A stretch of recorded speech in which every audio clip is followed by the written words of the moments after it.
It began in the cold deserts of North Africa, far from the hedgerows and villages of occupied France. In 1941, as the British 8th Army fought Rommel's Afrika Korps, a radical idea took shape in the mind of a young Scottish officer, David Stirling. He envisioned a small, highly trained unit that would strike deep behind enemy lines, relying on stealth, deception, and precision rather than numbers or firepower.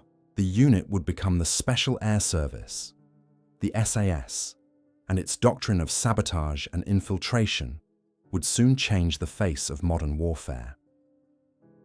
The SAS was born out of necessity. British forces needed a way to disrupt the seemingly unstoppable German war machine. Stirling's men were not ordinary soldiers.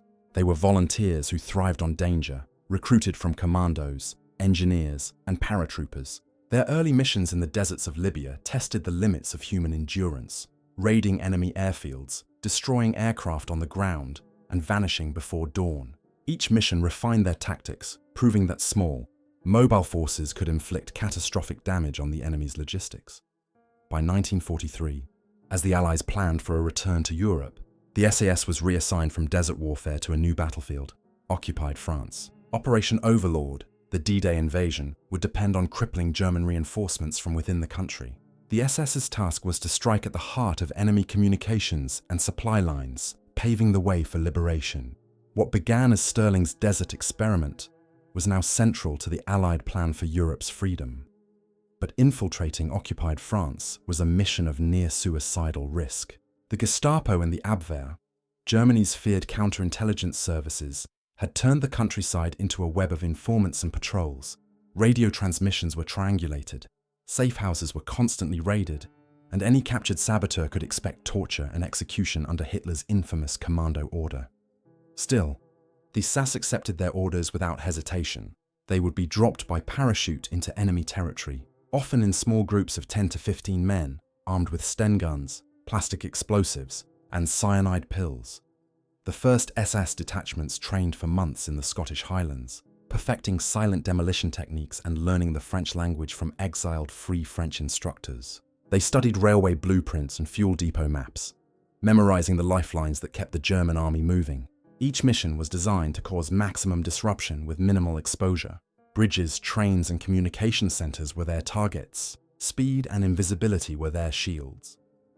Among the men chosen for these operations were veterans like Captain Pat Garstin, Lieutenant Thomas Stevens, and Sergeant Bob Malley, men who understood that the odds of survival were slim. Before deployment, each was given a small forged French identification card, a map printed on silk, and a compass no larger than a coin. They trained to work alone, to survive in forests, to blend into civilian life if cut off. To them, the enemy's territory was both battlefield and prison. In early June 1944, as Allied forces prepared to storm Normandy, the SAS received their orders from the Special Operations Executive in London. Prepare to initiate disruption of all transportation and communication networks behind enemy lines in northern France. Coordination with Maquis, resistance groups essential. The SAS would move first. Their acts of sabotage would delay the German response to the landings. The night before departure, Stirling's successor, Lieutenant Colonel Roderick MacLeod, addressed the men quietly. "You are the point of the spear," he said. "What you do in France in the next weeks may decide the fate of the invasion." It was not rhetoric. Every second the Germans were delayed in reinforcing the beaches could mean thousands of Allied lives saved. On June 5, 1944, under the cover of darkness, C-47 aircraft carrying the first SAS teams took off from airfields in southern England. Each jump was into the unknown. Low altitude, no radio contact, and no guarantee of a friendly reception on the ground. As parachutes opened over the moonlit fields of occupied France, the war took on a new and silent dimension.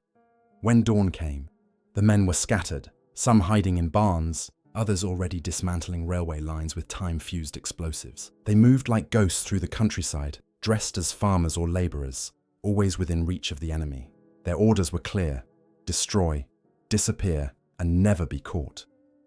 In the days that followed, explosions echoed across western France. Railways burned, fuel depots erupted, and communication lines went dead.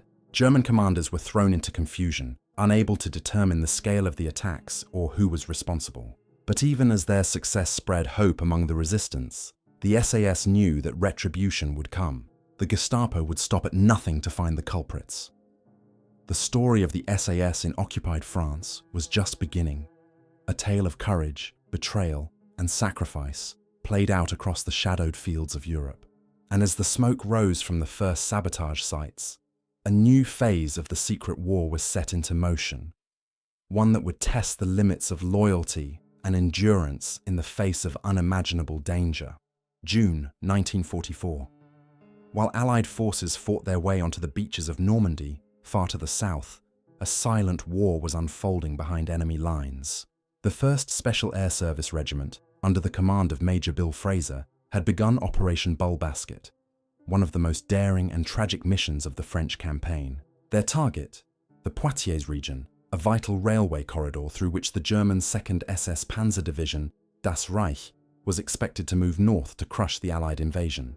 If the SAS could disrupt their transport, the Germans might never reach the front in time. Under cover of night, the first SAS jeeps and parachutes landed in fields near Verrières and Rome, south of Poitiers. 35 men, including British, French, and Belgian operators, assembled with crates of explosives and wireless sets. Their orders were brutally simple: delay Das Reich by any means necessary. It was a race against time. Every hour counted for the men dying on the beaches of Normandy. Using intelligence from the local French resistance, the SAS identified railway choke points and fuel dumps crucial to German mobility. They worked in small teams, placing time charges on railway lines, detonating bridges, and destroying locomotives as they refueled. One night, Sergeant Peter Mason and Trooper Robert Jowett crept onto the Poitiers-Limoges line. Crawling through the darkness, they wired a train laden with munitions. Minutes later, the sky erupted in a thunderous explosion visible for miles. The resulting inferno halted all rail traffic for nearly 48 hours. A critical delay that frustrated German reinforcements to Normandy. Each act of sabotage was met with swift retaliation. The Gestapo increased patrols. Luftwaffe reconnaissance flights scoured the countryside, and collaborators reported every whisper of resistance activity. The SAS relied heavily on the Maquis for shelter and supplies, but even these alliances were fraught with peril. Gestapo infiltrators masqueraded as sympathizers, and betrayal could come from a single careless word in a crowded tavern. To survive, the SAS adopted disguises: farmers, postmen, even priests, blending into a landscape teeming with fear and suspicion. In mid-June, the mission escalated. Major Fraser received word from London. The 2nd SS Panzer Division was on the move north. The SAS were ordered to intensify attacks on transport lines and fuel depots. They worked tirelessly, often detonating charges in broad daylight, ambushing convoys with Bren guns, and melting back into the woods. Every explosion, every burned-out vehicle was another blow to the German timetable. Yet each success brought them closer to discovery. A coded entry from an SAS field diary, dated June 19th, reads, "Local morale high, resistance cooperating, but pressure increasing. Germans furious, executions reported in nearby villages. Expect counteraction soon." That counteraction came faster than anyone anticipated. Unbeknownst to Fraser, German intelligence had already triangulated the team's radio transmissions. By late June, the 17th SS Panzergrenadier Division Götz von Berlichingen had surrounded the woods near Verrières. At dawn on June 25th, German trucks rolled quietly through the fog, sealing off escape routes. The SAS camp, concealed among the trees, was overrun in minutes. Some men managed to slip into the forest, but many were captured alive, including Fraser himself. What followed remains one of the most harrowing episodes in SAS history. The prisoners were interrogated by the Sicherheitsdienst, SD, in Poitiers, then transferred to a makeshift holding area near Saint-Sauvant. Despite their uniforms and Geneva Convention protections, Hitler's commando order decreed that all captured commandos were to be executed as spies. On July 7, 1944, 34 SAS men were driven to a clearing near Les Feuillants and shot in small groups. Their bodies were buried in shallow pits beneath the pines. The massacre of Operation Bulbasket was kept secret for weeks. The Gestapo spread disinformation, claiming the men had escaped custody. For the resistance, the loss was devastating, not just in manpower, but in morale. Yet, even in death, the SAS had achieved their objective. The 2nd SS Panzer Division was delayed by almost 2 weeks, arriving too late to repel the Allies from Normandy. Those lost days changed the course of the invasion. When the area was liberated in August, villagers led British investigators to the hidden graves. The bodies were exhumed and reinterred with full military honours. A simple wooden cross bore their names, carved by the hands of those they had come to liberate. To this day, the site remains a memorial, a testament to the cost of sabotage and the courage of those who carried it out.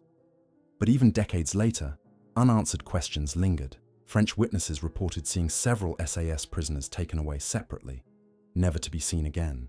No records, no graves, no confirmation. Some believed they were sent to concentration camps under false identities. Others thought they were executed in secret. Their disappearance remains an unresolved footnote in the annals of Operation Bulbasket, a reminder that in war, even the bravest missions are shadowed by silence. As the Allies pushed deeper into France, news of Bulbasket spread among the SAS ranks. Instead of fear, it hardened their resolve.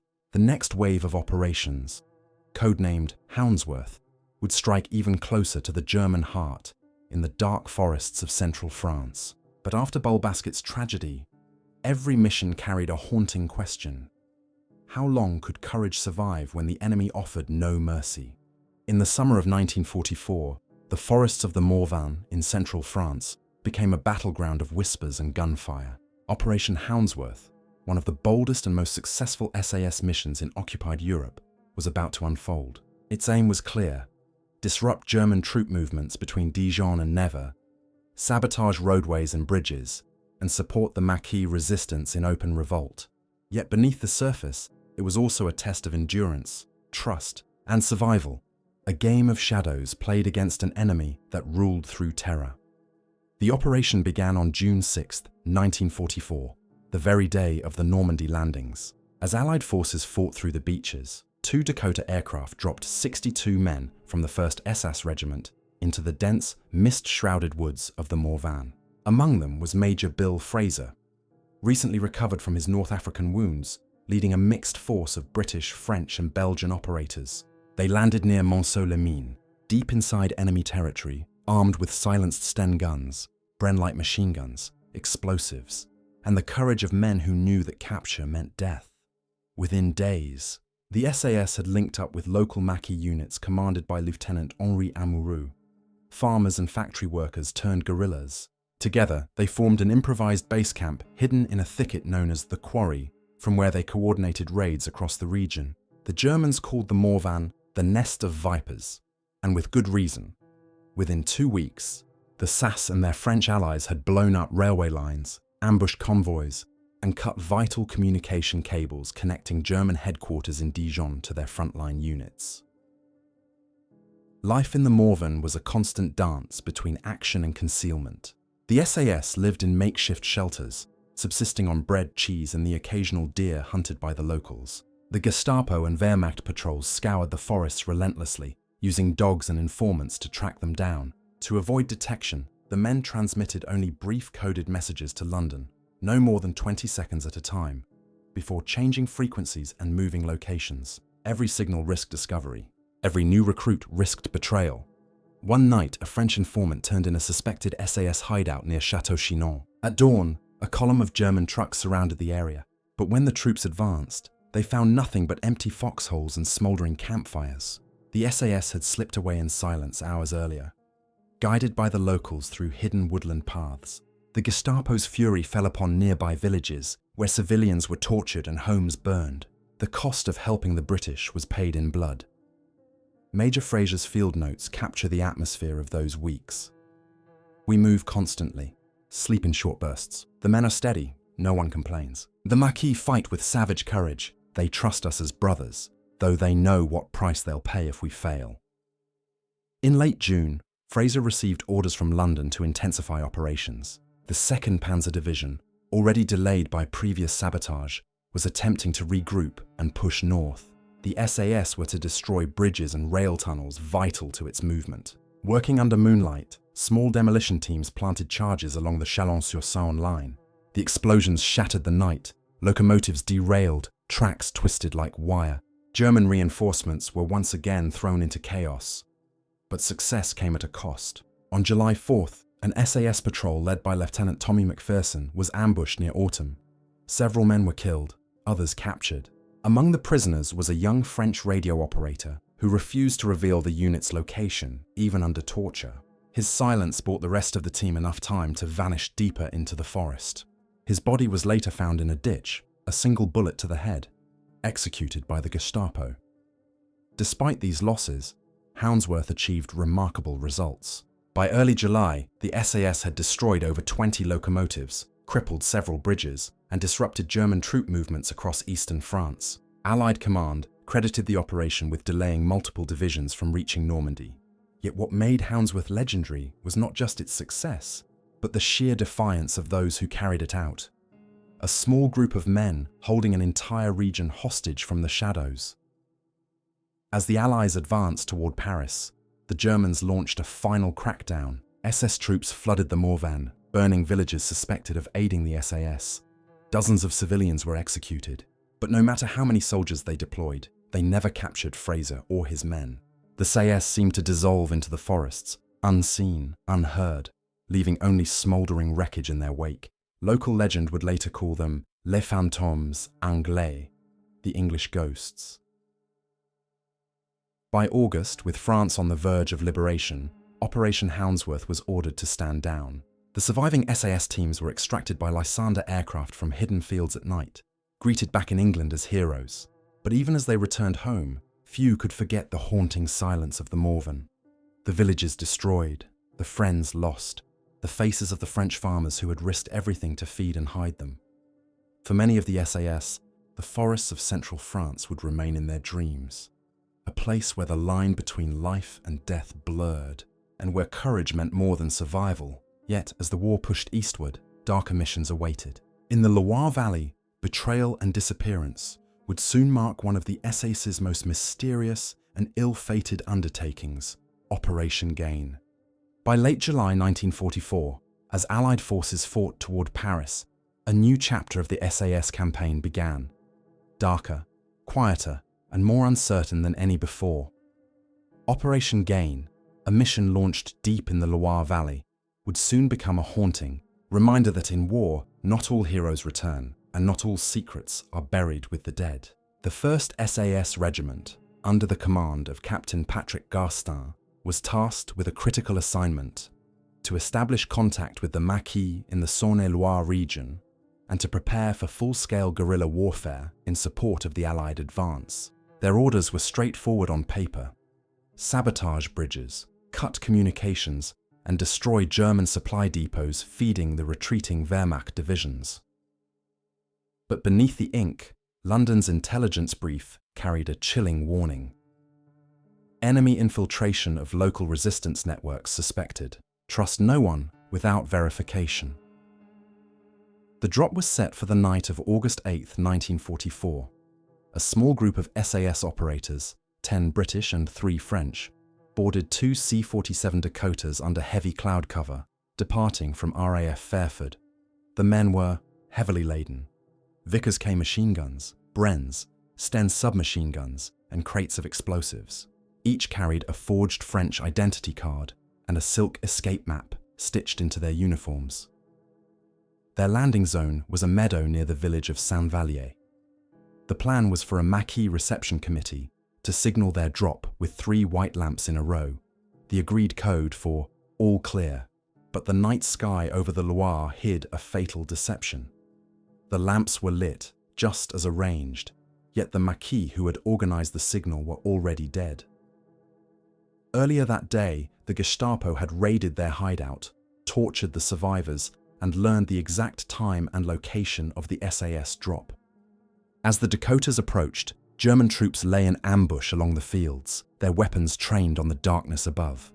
At 2300 hours, the first parachutes opened. Before the men even hit the ground, tracer fire erupted from the hedgerows. Shouts in German echoed through the night. Several SAS soldiers were gunned down in mid-air. Others landed amid chaos, scrambling to find cover. Radio operator Sergeant Thomas Stevens managed to transmit a single message to London: drop compromised, under fire, before his set was destroyed by machine gun fire. Only a handful of men escaped the trap, fleeing into the forests. Among them was Captain Garstin, wounded but alive. For several days, the survivors evaded capture, hiding in barns and moving by night. French villagers risked everything to feed them, knowing that discovery meant execution. But the Germans were relentless. Roadblocks sprang up, patrols scoured every village, and leaflets offered rewards for information. One by one, the remaining SAS men were hunted down. By August 18th, Gastin and 7 others had been captured near Verrières-en-Anjou. Their fate would become one of the darkest mysteries of the SAS war in France. Under Hitler's commando order, the captured soldiers were taken to a Gestapo prison in Dijon. Interrogations were brutal and methodical. None revealed their true mission. What happened next remains a matter of historical debate. According to post-war testimony, the prisoners were transferred to a forest clearing near Nuit-Saint-Georges, where they were executed and buried in an unmarked grave. Yet when Allied investigators arrived months later, no trace was found. Local rumors suggested they had been loaded onto a truck and transported east toward Germany, perhaps to concentration camps, perhaps to vanish forever. In London, the Special Operations Executive received only fragments of radio intercepts and conflicting reports. For weeks, they listed Operation Gain as active, status unknown. Families were left without closure, and their fates became classified. It wasn't until years after the war that documents hinted at the truth. Partial confessions from German officers, vague coordinates, references to British parachutists eliminated under security directive. But no bodies, no artifacts, and no confirmation ever surfaced. To this day, their resting place remains undiscovered. The mission's failure cast a long shadow over the SAS's reputation in France. Yet, even as tragedy consumed Operation Gain, its legacy shaped how future special operations were planned. Strict new communication protocols were introduced, verification codes, double confirmation of drop zones, and stricter coordination with vetted resistance leaders. The price of betrayal had been paid in blood, and the lesson would not be forgotten. One French Maquis survivor, Marcel Lambert, later recalled the aftermath in a BBC interview. They came from the sky, these men, brave, young, determined, and we could not save them. The Germans found them first. We buried the blood on the fields, but not the guilt. Operation Gain was more than a failed mission. It was a tragedy suspended in mystery, a story of courage extinguished in silence. Even decades later, the French countryside holds its secrets well. Beneath its soil lie the echoes of those who never returned. Their names etched only in the records of the regiment and in the memories of the villagers who dared to remember them. Yet, the SAS would not retreat into grief. From loss came resolve. As August turned to September 1944, another mission, Operation Leuthen, was already being prepared. Its objective was to strike at German supply routes in the Vosges Mountains, but what awaited the SAS there would eclipse even the horrors of Operation Gain. For in the forests of eastern France, surrounded by the Waffen-SS, they would face betrayal, capture, and one of the most tragic massacres in their history. By September 1944, the liberation of Paris had ignited hope across France. Yet the war was far from over. Deep in the Vosges Mountains of eastern France, the German army clung stubbornly to its last strongholds, protecting routes vital to its retreat into Germany. For the men of the SAS, this region would become a crucible of endurance and tragedy, a mission etched into history as Operation Leuthen. Operation Leuthen was launched under the command of Major Roy Farren, a veteran of desert raids and one of the SAS's most resourceful officers. The objective was to disrupt German communications, sabotage infrastructure, and prepare the way for the advancing US 7th Army. The 2nd SS Regiment, reinforced by elements of the French SAS, was to parachute into the Vosges, a rugged landscape of steep valleys, thick pine forests, and hostile villages still under German surveillance. On the night of August 12, 1944, 40 SAS men descended near Mousset. their parachutes opening silently under the pale light of a half moon. At first, the mission seemed promising. The men linked up with local Maquis units, led by Colonel Maurice Jacot, a resistance veteran who knew every trail and valley. Together, they formed a hidden base in the forests above Mousset. From there, the SAS began a relentless campaign of sabotage. They mined roads used by German convoys, ambushed supply trucks, and cut telephone lines connecting frontline units to command posts in Strasbourg and Colmar. Using small wireless sets, they maintained tenuous contact with London, requesting supply drops that were parachuted in during the night. But the Vosges was no ordinary battleground. The terrain was unforgiving. Dense forests, sudden storms, and freezing nights.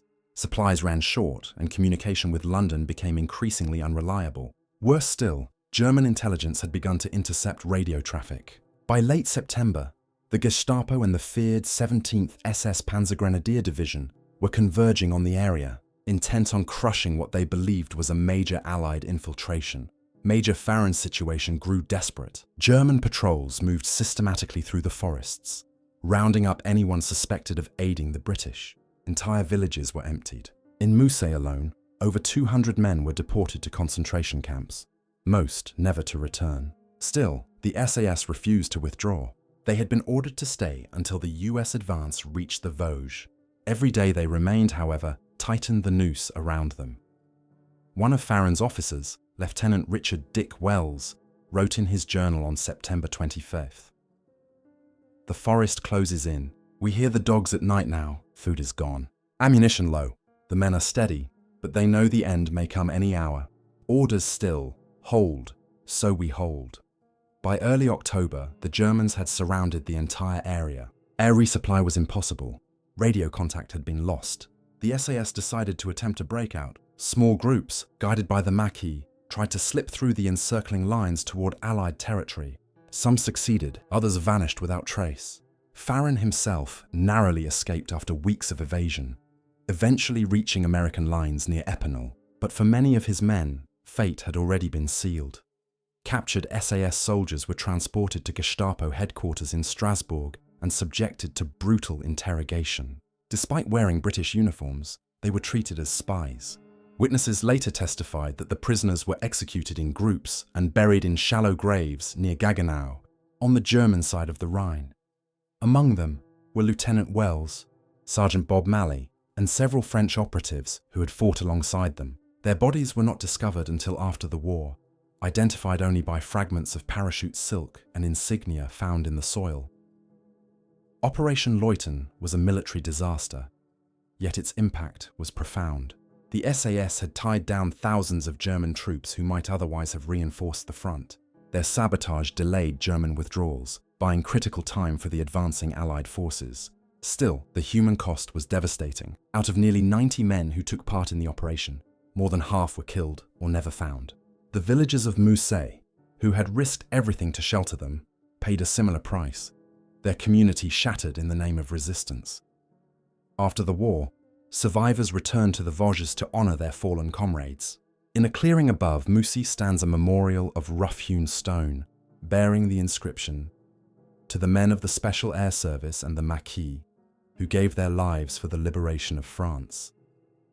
Each year, British and French veterans gather there, their numbers dwindling, to remember a mission that ended in sacrifice, but not defeat. Major Farron would later write in his memoirs, "Leuthen was not a failure. It was a promise kept. We went in knowing the odds. We did not retreat, and for that, I hope the dead rest proud." Yet the story of Operation Leuthen holds a chilling mystery. In post-war interrogations, captured German officers admitted that not all SAS prisoners were executed. Some, they claimed, had been sent east for further questioning. No records were ever found. Were they transported to concentration camps, killed in transit, or perhaps lost in the chaos of Germany's collapse? The trail ends abruptly, leaving only questions and silence. As the war drew toward its end, the SAS would carry out one final series of operations on French soil, not for victory, but for remembrance. Their mission now was to uncover what had happened to their missing comrades, to bring the truth to light amid the ruins of a liberated Europe. But what they discovered would reveal the full horror of Nazi reprisals. and the unyielding courage of those who fought in the shadows. When the guns finally fell silent across France in late 1944, the war left behind not peace, but questions, unanswered and unbearable. Among the liberated towns and shattered villages, one mystery echoed louder than most. What had happened to the missing men of the SAS? Those who had vanished in the forests of the Loire and the Vosges, gone without trace. No graves, no records, no closure. For the survivors, the war was not yet over. It had merely changed shape, becoming a search for truth. As Allied armies pushed into Germany, small SAS units were reassigned to Operation Exodus, the grim task of uncovering what had happened to captured operatives and resistance fighters. Intelligence suggested that many had been transferred east to Gestapo prisons and concentration camps. Major Roy Farren, now back in uniform after escaping from Operation Leuthen, volunteered to lead one such mission. "I owe them that much," he wrote. "We left men behind. I cannot rest until we bring them home." In early 1945, Farren and a handful of his men crossed into the Black Forest region under American command.